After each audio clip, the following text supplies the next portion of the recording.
Ang inyo bang asawa ay naramdaman ninyo na para bang nanlamig sa inyo? Naramdaman ninyo na para bang meron siyang third party at minsan na lamang kayong inuuwian? Gusto niyo ba na kahit anong mangyari, umulan man, umaraw, anumang unos na dumating sa inyong buhay ay ang inyong partner ay ang inyong asawa ay hinding-hindi kayo iiwan? Yung tipong kahit anong mangyari ay hindi kanya iiwan at hindi ka man lang niya magawang pagtaasan ng boses. Hello mga guys, kumusta kayo? Panibagong araw, panibagong video na naman tayo, and sa araw na ito ay isa na namang video ang aking ituturo sa inyo na simpleng gabay o simpleng pamamaraan na makakatulong sa atin. At bago ang lahat, gusto ko lang ma-disclaimer sa mga taong hindi naniniwala at hindi gusto ang mga kagaya nitong video. Please skip this video and maghanap kayo ng videos na gustong gusto nyo, dahil ang video na ito ay para lamang ito sa mga taong naniniwala and gusto mo try.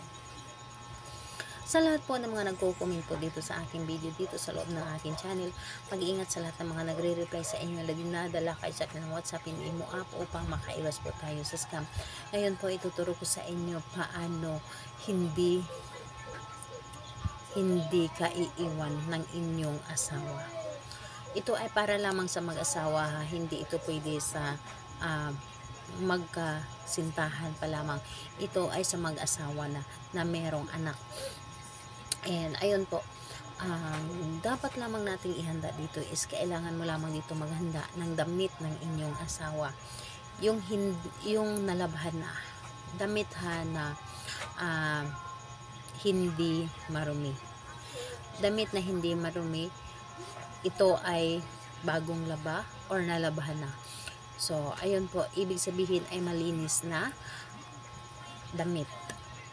So, ganito, kapag ready na yung damit niya, kailangan mo lamang din i-ready ang inyong sarili na alam mo sa inyong sarili na hindi ka nagdalawang isip na gawin at ito at buo ang inyong loob sa paggawa. Paniniwala syempre. And ayun po, kapag ready ka na ay pwede mo na itong umpisahan. So, ganito po ang inyong gagawin. Halimbawa, ikaw ay may anak. Kayo ay may anak. Ang gagawin po ninyo, yung damit ng asawa mo, ito ay ipaunan mo sa iyong anak.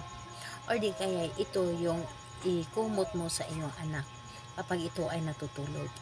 And habang kinukumot mo ito sa iyong anak, yung damit niya na malinis, sasabihin mo, yung kaluluwa mo at kaluluwa ng ating anak ay iisa at kailanman o hindi mo magawang iwan kami o hindi mo magawang lukuhin kami. Yun po ang sabihin po ninyo. Hindi mo na kailangan sambitin ang kanyang pangalan. Again po, yung anak mo ay natutulog. Yung damit ng papa niya or mama niya, ang gagawin po ninyo ay ikumot nyo po sa kanya.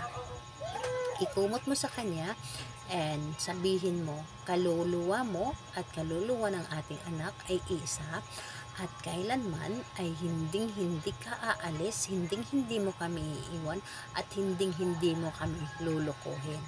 So, ano man ang mangyari, yun ang gagawin mo tuwing matutulog ang inyong anak. Ano man ang mangyayari, hindi kayo magawang iwan ng inyong partner at hindi kayo magawa nataasan ng boses. Yung tipong mahinahon siya palagi na magsalita sa inyo, palagi siyang malambing na magsalita sa inyo at talagang aalagaan niya kayo at ipapakita niya sa inyo kung gaano kayo ka-importante sa kanya, gaano kayo niya kamahal. So, ipaparamdam niya ito sa inyo. So, gawin ninyo ito sa merong pamilya para hindi masira ang inyong pamilya at hindi magawang manglalaki o hindi magawang mababae ng inyong partner. So, ayun po, wala sa araw, wala sa oras na paggawa nito, basta gawin ninyo ito palagi sa inyong anak para yung partner ninyo ay hindi kayo iiwan at hindi kayo lokohin. So, ayun po, salamat po sa inyo. Bye bye everyone. God bless us all.